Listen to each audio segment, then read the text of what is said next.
A word to the wise. We are an explicit podcast tackling choicey adult themes, as well as entering spoiler territory if you haven't read the short story that we are discussing today. That is Desert Sun by Pierce Brown, a short story within Star Wars from a Certain Point of View, the 40th anniversary commemorative short story book for the release of Star Wars Episode 4, A New Hope.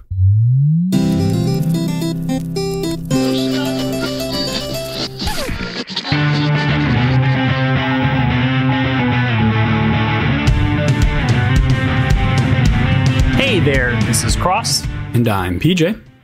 And we are Words and Whiskey, a podcast for veteran and novice readers alike. We tackle fiction novels and love to talk about what we're drinking. Think of us as your drunk weekly book club. So we just finished watching a quite climactic scene in Star Wars, and I intentionally stopped it right before the actual climax as a means of blue balls-ing Crossland. So he's a bit on edge, and I'm not sorry for it. You're just going to leave that in there. Oh my God. Good work. Good work. Yeah, a little bit on edge. Today, in case it's not aware, and PJ already said this in the beginning, but we'll be covering a quick short story episode on Desert Sun by Pierce Brown. It's from a certain perspective, a collection of short stories, and it surrounds A New Hope. So if you haven't watched Star Wars Episode 4 at this point, what are you doing? Yeah. Spoilers, Crossland. Don't fuck it up for people. I've generally got a 6-month window, and then I stop caring.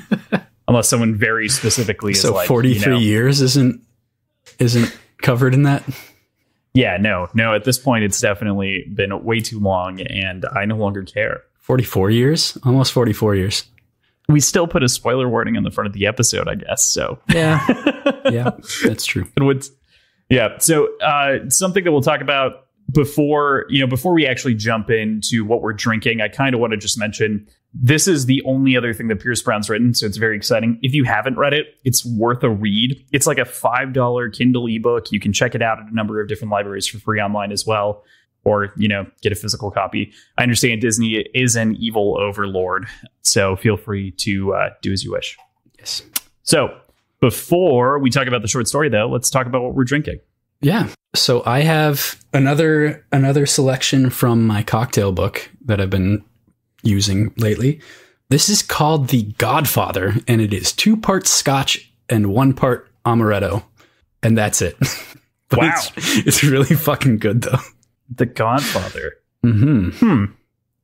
That sounds tasty. It is definitely tasty. I'm really liking it. But to follow that up. And is this your budget-ish Scotch? Yeah, that's the only Scotch that I had. Okay. I just used the rest of it. So I'll have to pick up another bottle of Scotch. Maybe I'll do something a little bit nicer next time. I'm not sure. Haven't decided yet. But the Godfather, once he's done being a Godfather, sometimes he's got to relax and settle down with a sponge bath. So I've got double dry hop sponge bath from Black Stack, which is a hazy IPA with Strata, Mosaic, Citra Cryo, and Cashmere Cryo hops. Nice. And that's not one of their co-brews or anything like that? Nope, just Black Stack. Cool. Yeah, cool. I think they released sponge bath, and this is the double dry hop version of it. So I am just having straight bullet rye tonight. It's a shorter episode. I didn't have a whole lot of time to make a cocktail, and I figured, you know what, we'll just get the fun juice flowing real quick. Yeah, that's the plan. And then I'm following that up with Midtown Swank from Wilmington Brewing Company. Super good double dry hopped IPA. We're drinking the same thing with Warrior, Centennial, Mosaic, a little bit of Amarillo, and Citra hops. Alrighty. Sounds good, except for that. Pretty good. Amarillo. Amarillo. Yeah, you don't like the Amarillo hops. Not a fan. But that's just me. And I know it's just me, so... Yeah, I think we've talked about this in reference with Wilmington Brewing Company before, but they do it better than anyone else does. I'm generally totally with you, but they use it in maybe 50% of their lineup, and all of the beers are delicious. I don't know what it is. Yeah, I've definitely experienced some beers that use it well, like Fad from Omni out of Maple Grove. They have Amarillo in the hop bill, and that beer is delicious. So it's not Not a hard and fast rule in my part, but I tend to avoid it. That makes sense. Mm-hmm. We all have our preferences. That's okay. Yes, we do. That's why they make different beers. So with that, let's get into the show outline.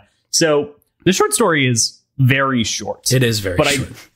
I think it took me longer to watch the scene that it covers than to actually read the short story. And that's saying a lot because I'm a fucking slow reader, as everybody knows. So yeah, from beginning to end. I mean, there's a lot of other stuff that exists inside of that, right? Like originally Biggs does show up inside of that first scene.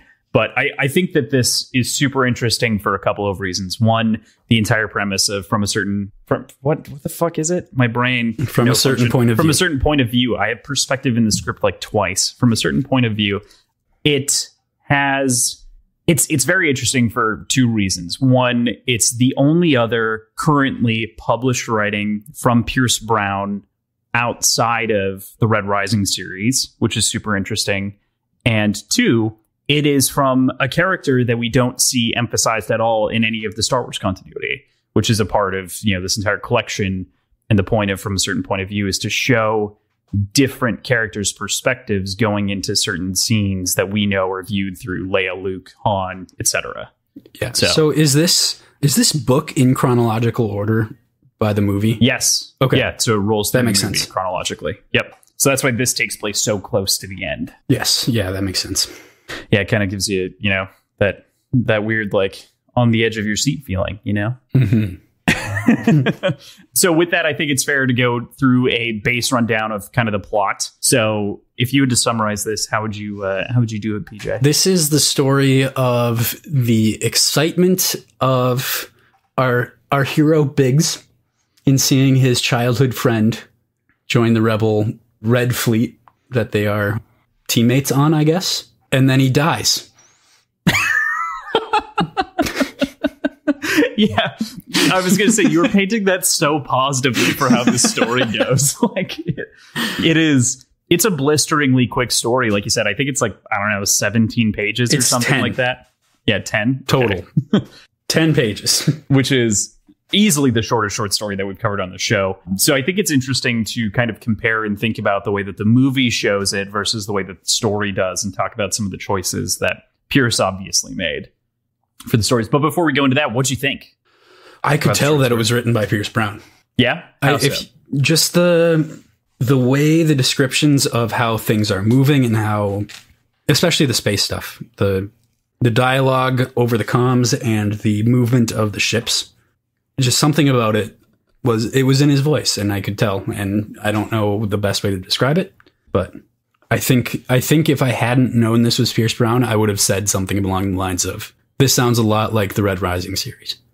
Yeah, it definitely has a really interesting tone that kind of goes throughout, right? Biggs is very much describing sort of the world at large as he sees like the green lasers of the TIE fighter race past and eventually like pass through his ship when he's dying right before he explodes. Mm-hmm. And among a number of other things, are like the blistering speed or the metal tearing across the sound and everything else. It's very encompassing. And the internal description of their emotions between Darrow in the other series and Biggs in this, how they describe how he's feeling throughout things. The last line, the fear is gone, and then there's only peace.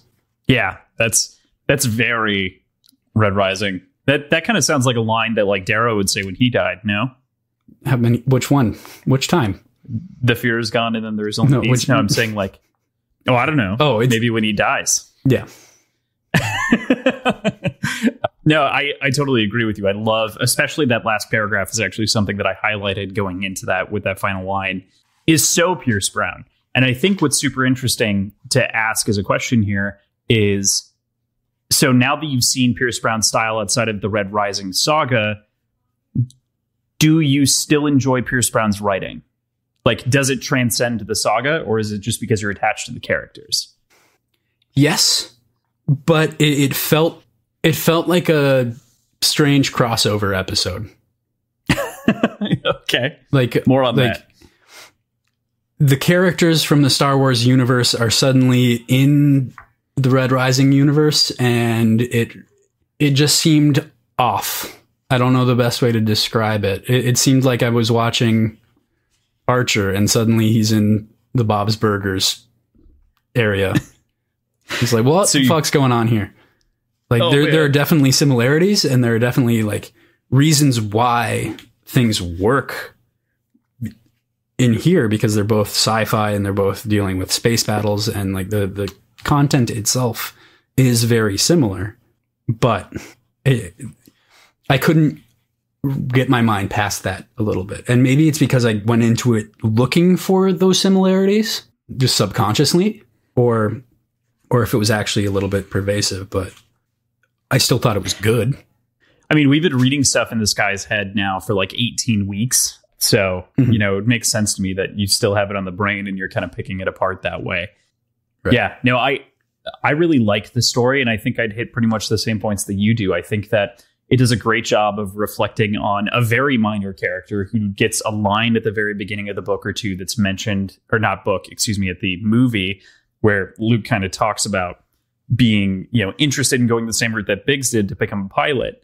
And, you know, kind of the inevitability of that eventually being the thing that Luke gets. And then he also, at the same time where he becomes a pilot, he meets his friend. And then we get to kind of see this guy that he kind of idolized, strangely, before he had Obi-Wan as his like idol or mentor. Yeah. And it also made, so what I said in the intro, that we watched the scene that this book is, or this story is from, and it made that scene feel so much more heavy.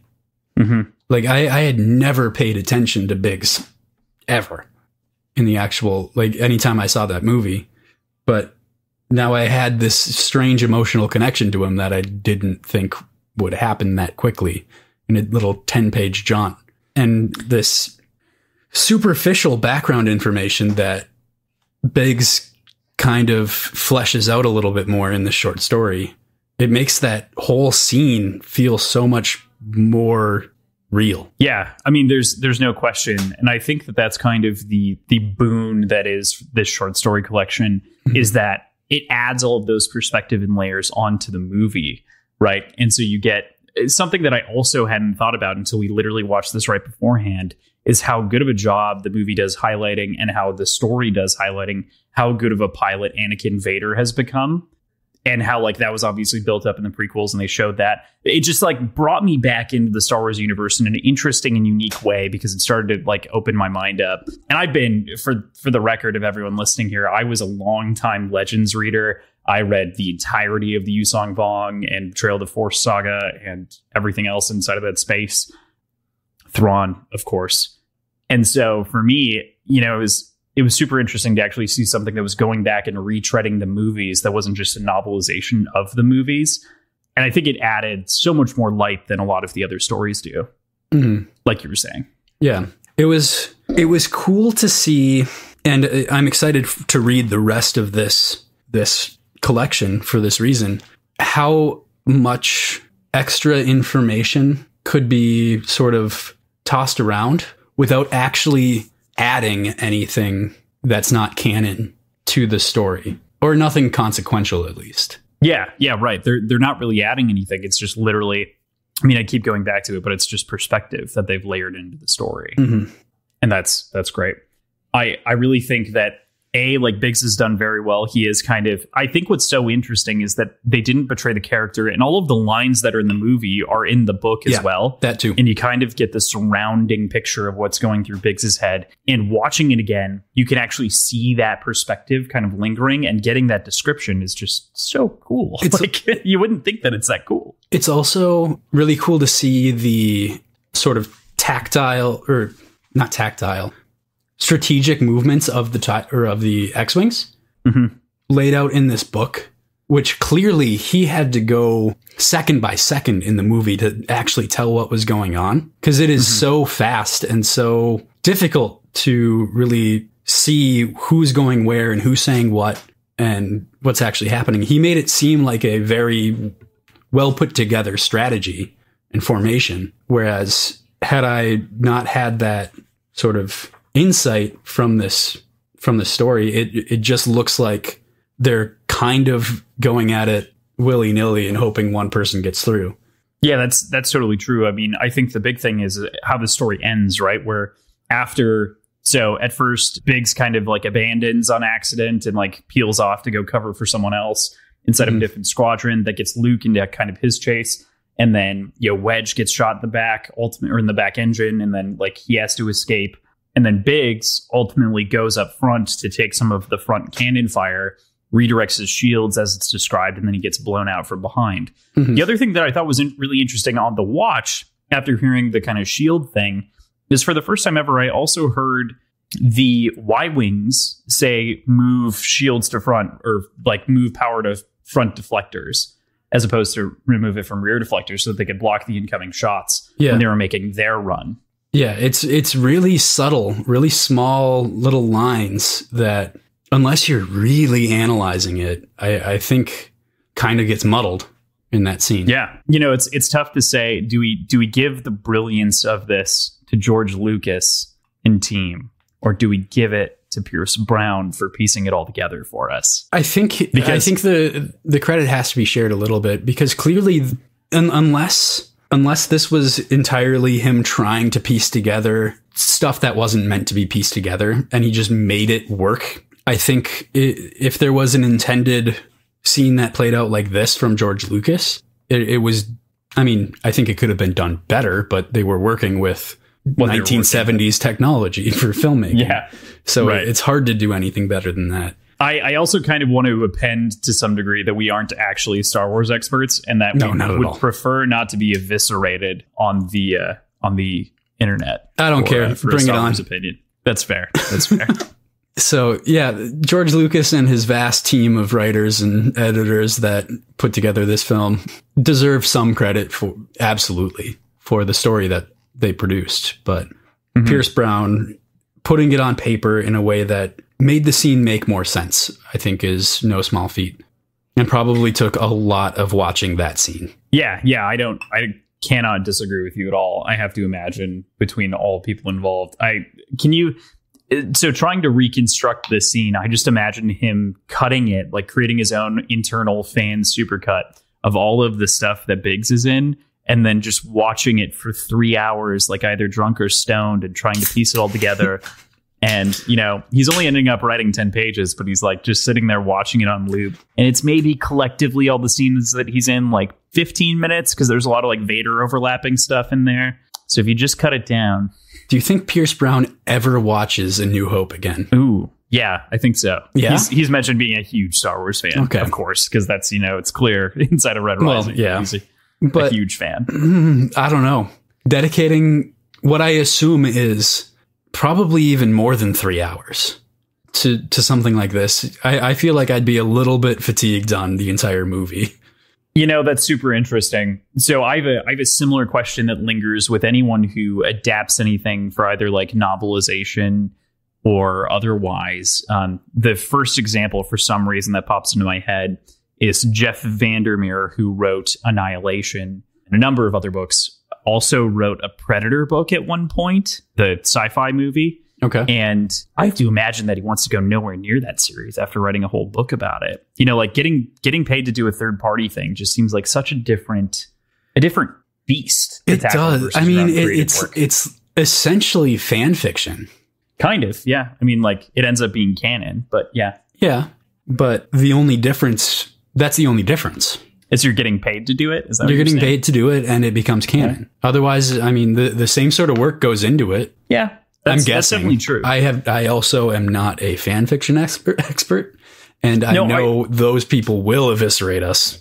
So no, I think regardless of any sort of opinion on the quality of fan fiction or anything else, I think fan fiction is good for writers in general. Oh, absolutely. Because a lot of writers get their start to some form in fan fiction.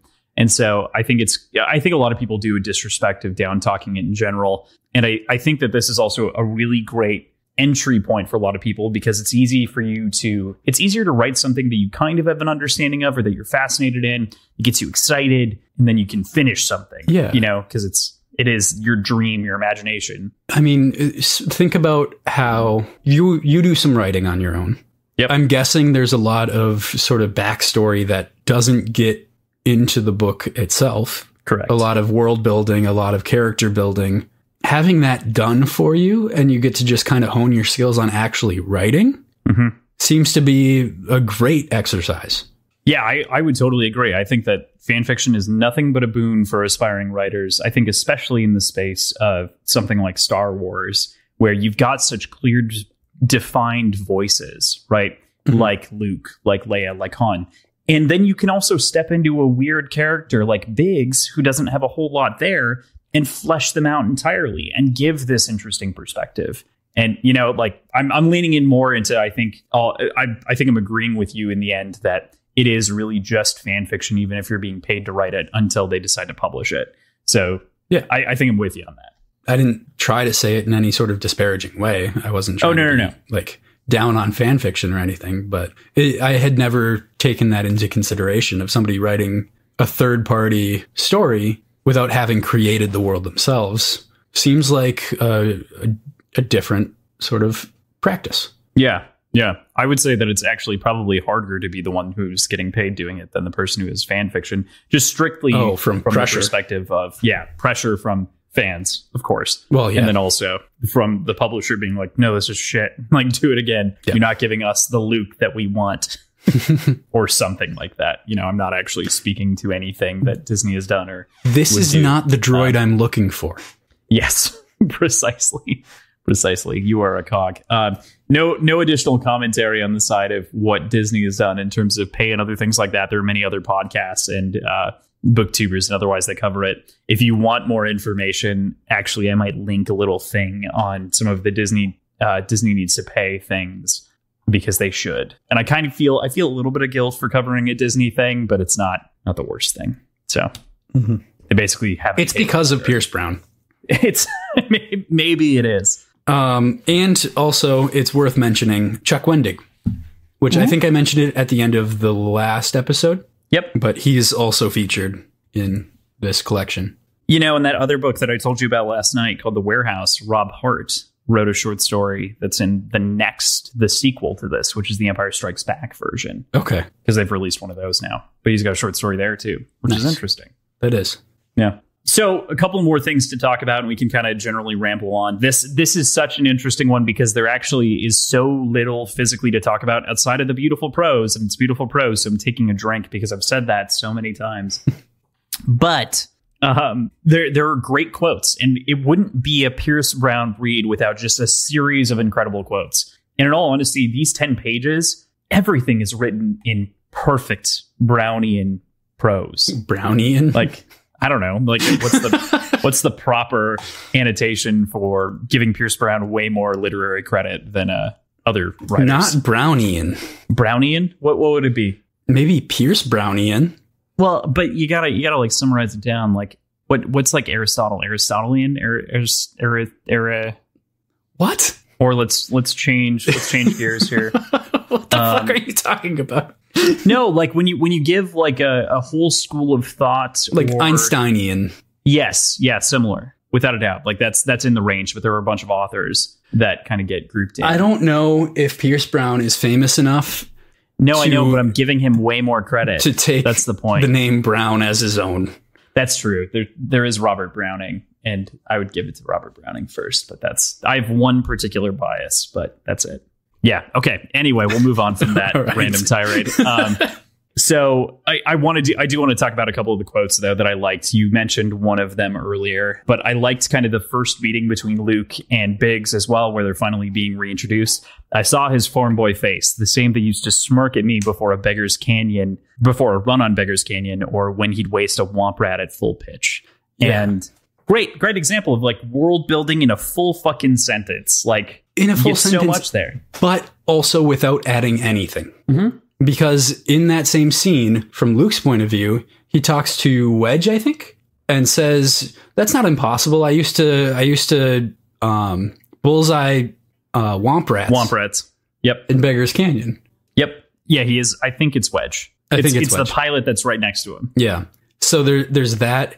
Also, in this book, he uses the term bullseyeing. Mm-hmm. There's no added information, but it's so much clearer after reading it. It's really, really fucking cool. I think I'm driving that home maybe a little bit too much. But No, I think it's a big deal because I think that people should seek out this collection and this story. I think it's a great collection of short stories. At the very least, Pierce Brown's, and I've read a couple of other ones randomly throughout that I've really liked. One of them is not canon, and you would know if you read it, but that's it. All right. In this book? I think the rest is, yes. Yeah. Okay. I think it's called The Way of the Wills is the one that is not canon. The Willow Way? It's similar. Can't claim that that's inspired or anything, but it's close. Desert Sun. Yeah, I thought that was maybe one of the more interesting name choices, right? For the book, considering Golden Sun, Desert Sun, it just feels very. It was kind of funny. Very. I think I actually laughed out loud when I saw it. Yeah. It's good. I mean, this whole short story is, again, I think we're just continually lathering praise, but rinse, lather, repeat, right? Like one of the other quotes that I really liked, "We're alone, our squadron gone. Out of 30 ships, only 3 of us remain. And the Death Star is drawing around Yavin. Mere seconds left before it can fire down at the moon and obliterate the rebellion as it obliterated Dalaran. We are the last hope." Yeah. Classic Pierce Brown. Mm-hmm. It's just great. Yeah. It was all the description of combat, even though we don't really talk about dogfighting much in the Red Rising series so far. I could tell it translated pretty well to his style of writing combat. Mm-hmm. Yeah, it's definitely got a similar action pace to it. I think what's interesting to note here, too, to some degree, just is based on publication time. This came out in 2017, meaning you probably wrote it in 2016-ish. And Morning Star came out in 2016. So this is post the original trilogy being over and out and pre the new trilogy being started. So this was kind of released within that drought window. Mm-hmm. Okay. From his perspective. Don't know if it was a drought writing window, of course. And as we mentioned before, Pierce Brown has been in a number of writers' rooms for TVs and has done a number of script edits over time, but nothing that has his name fully attached, except for a movie that I think he has coming out on February 5th. Don't remember the name. That's his next credit after this one that's not inside of the Red Rising series. Okay. Cool. One final quote, and then we'll kind of give our wrap-up thoughts here, which you had kind of mentioned the end part of this quote, but I think that it's a great thing as well here to break down. "But beyond the terror, beyond the flaring light of my disintegrating hull, beyond the dark reaches of the Empire and the endless black of space where stars burn like little promises of hope, I feel the wind of Tatooine sweeping across the desert and hear the call of my mother for dinner, and I know beyond a shadow of a doubt that Luke will not miss. The fear is gone, and then there is only peace." It's a good way to end the book, the story. He dies so violently in the movie. He does. He does close his eyes. Like that is a shot I think that we do get a shot of him closing his eyes. Yeah, I think you're right. Which I think is this reflection. I think that's every single pilot. That's fair.